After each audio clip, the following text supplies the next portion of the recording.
Alors, la qualité que je préfère chez une femme. Ah, chez une femme ou chez un homme. Enfin, moi, vous savez, je suis pour l'égalité des droits, en tout cas. Et chez une femme ou chez un homme, ben, c'est d'abord la sincérité. Parce que je trouve qu'on en manque énormément dans ce monde, et surtout dans le monde que je fréquente. Et pour moi, ouais, la sincérité. Ce qui me vient directement à l'esprit, c'est ça. Et ensuite, évidemment, la générosité. Enfin, il y a plein de choses qui découlent de la sincérité, mais d'abord c'est ça. Et d'ailleurs, les gens ne s'y trompent pas. Quand vous parlez avec sincérité, ou même quand vous faites des erreurs, mais que vous êtes sincère, c'est plus facile de se faire comprendre et d'être pardonné parfois. Donc voilà. Mais femme ou homme.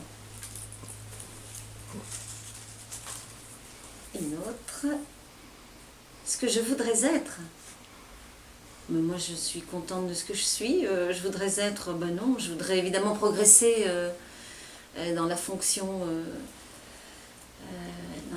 pour laquelle j'ai été élue, mais je suis ce que mes parents aussi m'ont permis d'être. J'y réfléchissais tout à l'heure et je me disais que j'avais énormément de chance. J'ai eu des parents assez extraordinaires, attentifs et surtout qui nous ont appris ben ça, la sincérité, la générosité, d'être libre, d'être très à l'écoute des autres. Et c'est pas des mots en l'air, hein, c'était vraiment des gens très, très militants.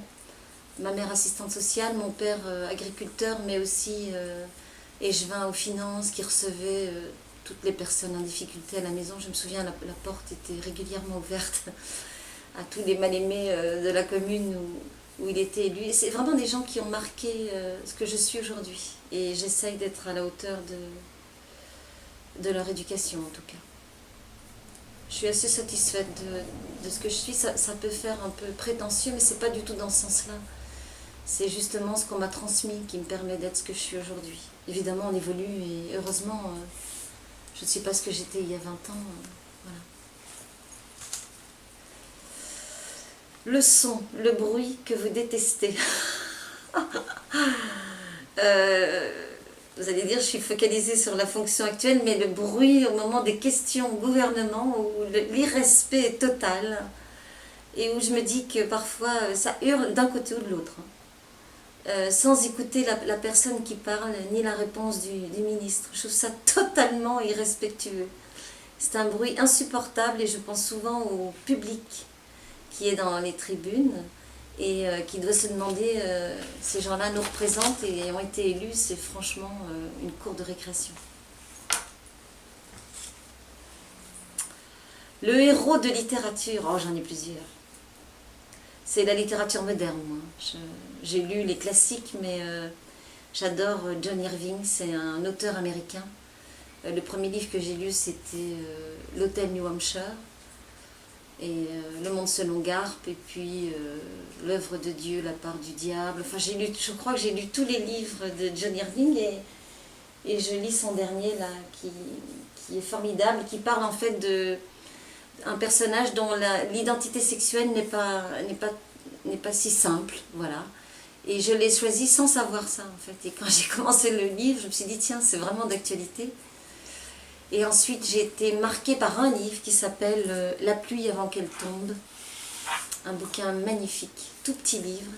Et encore une fois, c'est l'histoire d'une femme qui décède et qui lègue à sa nièce une enveloppe dans laquelle il y a des photos et qui raconte toutes les étapes de sa vie. Et cette femme est lesbienne à une époque où ça ne se faisait pas, où ça n'était pas permis. Et c'est magnifique, un livre très petit, très court, mais bouleversant. Voilà, sur la littérature. Après, j'en ai plein d'autres, mais vous voyez, tout ça, je l'ai lu, et puis bien d'autres. Très éclectique, en plus. Votre juron, gros mot ou blasphème favori? Oh, le juron, c'est putain, je suis désolée. Hein. C'est vraiment putain. Et encore pire, dans ma bouche, c'est bordel de merde. Voilà. Bon, c'est dit. Je ne sais pas si vous allez le mettre, mais j'ai un peu honte, mais c'est ce qui me vient à l'esprit. D'ailleurs, mes enfants m'ont dit hier que je devais faire très attention, parce que je le dis devant mes petits-enfants et que ça n'est pas très bien. Un film que j'aime revoir, alors là, sans hésitation, c'est Le Grand Chemin. J'ai adoré ce film. c'est plein de finesse, c'est vraiment magnifique. Je trouve que les deux acteurs, c'est Boringer. C'est Boringer, hein. Et l'actrice qui a fait beaucoup parler d'elle, je ne sais plus son nom. Anémone, hein. Comment? C'est Anémone. Anémone, voilà. Qui joue une femme blessée, et lui aussi d'ailleurs un homme, enfin des gens qui n'ont pas su se parler au bon moment, et c'est un petit garçon en fait qui fait révéler un peu toute l'histoire et qui rabiboche entre guillemets cette femme et cet homme, et ce film m'a touchée, voilà, profondément. Bon. Le principal trait de mon caractère, optimiste. Je suis une optimiste, parfois trop sans doute. Incorrigible optimiste, ouais. Je trouve que, d'abord, je l'ai dit déjà, je suis née dans une famille où l'optimisme, c'était le ton qui était donné, malgré des difficultés financières, etc. On n'a jamais su que les parents avaient des difficultés d'ailleurs, parce que c'était plein d'amour et d'attention, donc voilà. Et puis je rencontre tellement de gens qui ont tellement de difficultés et qui souffrent, soit physiquement, soit psychologiquement, ou simplement parce qu'ils n'ont plus de travail, parce que voilà. Et moi je pense que j'ai beaucoup de chance. Donc oui, l'optimisme, ma qualité première, c'est ça. Et la deuxième, je dirais l'empathie. C'est quelque chose qu'on apprend, ça. Parce que ça... D'abord, ça permet aux personnes de pouvoir s'exprimer et d'être écoutées sans donner de conseils, sans être comme ça donneuse de leçons. Moi, j'aime bien écouter les gens. Et parce que ça m'apporte. On ne fait jamais les choses sans qu'elles vous servent aussi.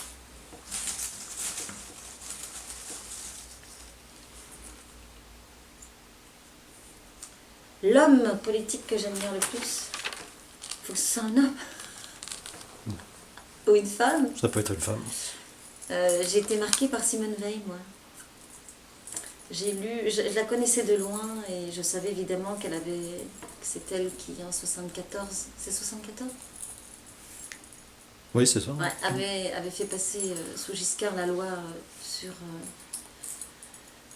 l'IVG. Et quand je vois aujourd'hui les difficultés qu'on a à l'Assemblée nationale face aux sujets de société notamment, et à l'évolution de ces sujets de société, je me dis qu'elle a eu un courage fou, parce que d'abord elle était ultra minoritaire, elle était une des rares femmes qui siégeait à l'Assemblée, et le sujet était totalement tabou. Je n'apprécie pas, en fait j'ai été un peu déçue par rapport au mariage pour tous, la réflexion, sa réflexion et son jugement, puisqu'elle n'appréciait pas et elle trouvait que c'était pas une loi intéressante. Je pense que là, il y a peut-être une question de génération. Mais en tout cas, sa vie et son parcours politique m'a bluffée. Et pourtant, je ne fais pas du tout de la même famille politique. Mais je trouve que c'est quelqu'un qui m'a impressionnée. Le métier que j'aurais aimé faire, institutrice. C'est le métier que... Enfin, je m'étais formée à ce métier en Belgique et en arrivant en France, j'ai eu la grosse déception d'apprendre qu'il n'y avait pas d'équivalence de diplôme, qu'il fallait que je recommence tout. Et j'aurais adoré pouvoir continuer à enseigner. Maintenant, le parcours professionnel que j'ai eu est intéressant et m'a permis aujourd'hui, sans doute, d'avoir fait les rencontres que j'ai faites et d'être députée. Mais c'était un un malheur, quoi. C'était difficile pour moi et j'ai mis longtemps à me faire une raison. Mais mon mari et mon fils, eux, sont dans l'enseignement. Ce que j'apprécie le plus chez mes amis, ah ben là, juste eux, voilà, eux, que ce soit mes amis déjà, qu'ils soient restés mes amis, ce qui est formidable. Mes amis d'avant sont restés mes amis d'après, ça c'est super. Surtout que ma vie d'adulte, je l'ai construite totalement en France. J'avais beaucoup d'amis en Belgique, j'avais un nom, puisque j'avais un papa qui était très connu, une famille connue, puisque j'avais un oncle qui était procureur du roi, enfin bon, c'était une famille... socialement assise et reconnue, en tout cas dans ma région. Et arriver ici sans aucune identité, c'est bien et c'est pas bien, parce qu'évidemment vous n'avez pas de repères, mais c'est très bien parce que du coup vous créez vous-même votre cercle d'amis, sans aucune interférence ni sociale, ni... enfin, vous voyez ce qui fait parfois les relations, c'est vraiment des amis que j'ai de longue date d'ailleurs. Il y a des amis dans la politique, il y a des amis dans le monde associatif, il y a des amis tout simplement dans le monde du travail, des voisins avec qui on a beaucoup sympathisé. Et les qualités que j'aime chez eux, c'est ça, ce que j'apprécie le plus, ben, c'est leur disponibilité, leur écoute, qui n'est pas changée justement par rapport à des situations que j'ai pu vivre, voilà. D'être là, hein, d'être présent. Le voyage idéal que je voudrais faire.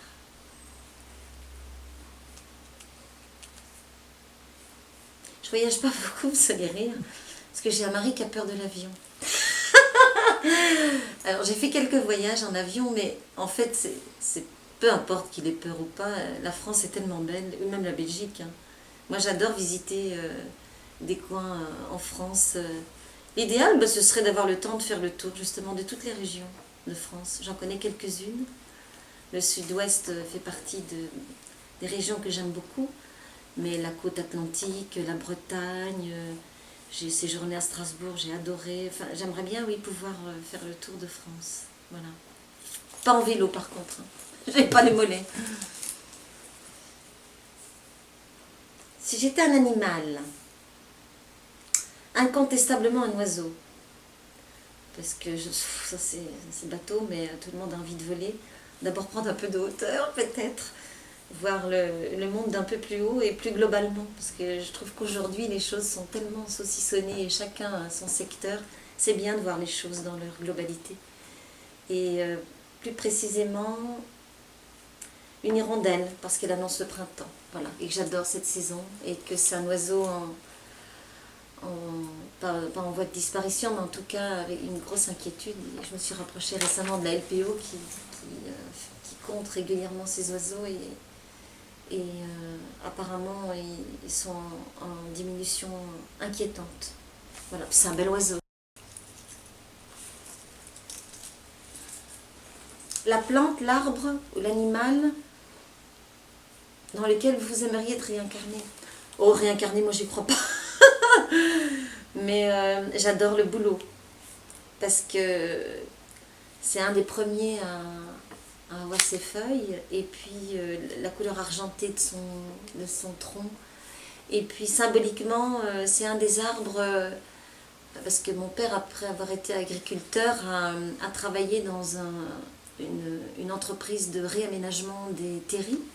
Vous savez, dans le nord, les terris, c'est les traces qui restent des mines, et il avait comme boulot, c'est le cas de le dire, de repeupler en arbres et en végétaux ces terris, et le bouleau était un des arbres qui poussait sur ces scories de charbon. Donc je trouve que c'est un arbre courageux, parce que pour trouver ces substances pour pouvoir vivre, et puis c'est très beau, ça c'est une touche de vert très tendre avec un arbre argenté, voilà. Je trouve qu'esthétiquement, c'est un très bel arbre. Et les tulipes aussi, j'aime beaucoup les tulipes. Et d'une seule couleur. Alors, le mot que vous détestez.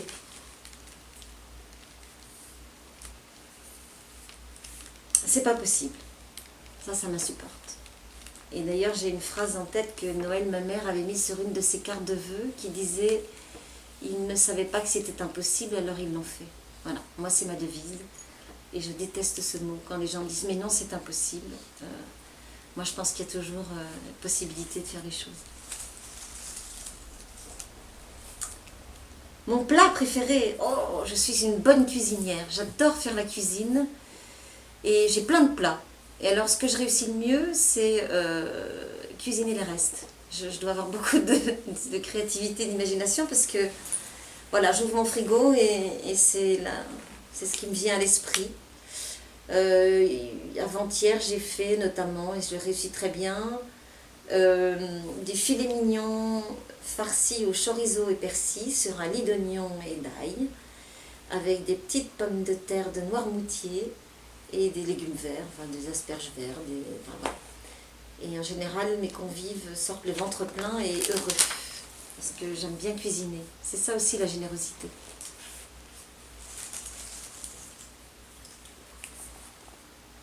L'apéritif que j'aime déguster. Alors là, je vais vraiment passer pour une bourge, mais j'adore le champagne. J'aime le champagne, voilà. Parce que tous les alcools sucrés, je déteste. Le champagne, j'aime beaucoup. Ouais. Enfin, des bulles, hein, parce que j'ai un viticulteur bio de la limite de ma circonscription qui fait du très bon pétillant aussi. Voilà, les bulles, j'aime bien les bulles. Ma couleur préférée? Le vert? Non, c'est pas vrai, c'est pas ma couleur préférée. C'est des non-couleurs, moi.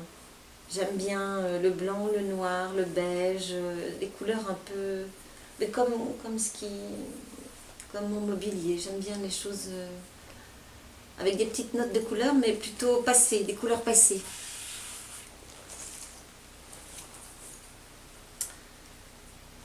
Votre mot préféré? Bon, mon mot préféré... C'est plutôt oui, ce que ça veut dire, l'amour, hein, parce que sans amour, il n'y a rien qui se passe. Et donc moi j'ai eu beaucoup de chance. J'ai rencontré des gens formidables, j'ai un mari depuis 32 ans, une histoire totalement folle. On s'est rencontrés en décembre 2001 et on s'est mariés 6 mois après. Moi j'ai tout quitté pour lui. Et voilà, je trouve que c'était une belle aventure et j'ai bien fait d'oser. Donc oui, l'amour, vous voyez, ça peut faire... tout est possible, voilà. Tout quitter par amour, c'est pas mal. Ah, mon plus grand malheur. Bon, le père que j'en connais, moi je viens de perdre un frère et ça a été très difficile. Et il n'y a pas une journée où je pense pas à lui, donc c'est quand même... Les gens très proches autour de vous, pour moi, hein, le plus grand malheur ce serait ça, on est 7 frères et sœurs, on a perdu nos parents en 2008 et on s'est beaucoup rapprochés, enfin une famille très unie, mais et perdre une partie de ses frères, même s'il y en a beaucoup, c'est irremplaçable. Si j'étais une fleur,